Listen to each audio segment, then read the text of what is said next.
Hello everyone, তোমরা সবাই কেমন আছো? আমি পিউ। আমার আজ একটা ছোট্ট প্রথম ব্লগ নিয়ে তোমাদের সামনে একটু টিপ শেয়ার করলাম। আমি আপাতত গুজরাটে আছি। আজকে আমার উইক অফ ছিল। দেখো 7:30 বাজে, চারিদিকে কত আলো। একটু মার্কেট করতে বেরিয়েছি, কিছু জিনিস শেষ হয়ে গিয়েছিল।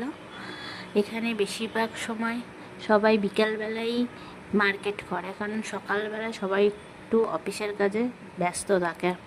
তার জন্য আমিও সকালবেলা, এত গরম আর এত রোদ ছিল, মানে বিকালবেলাই বেরিয়েছি, সকালবেলা আর বেরোনো হয়নি।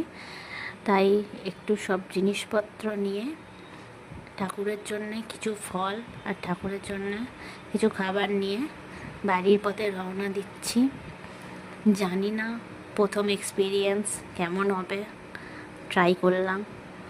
তোমরা সবাই জানিও কেমন হয়েছে। Bye, tata.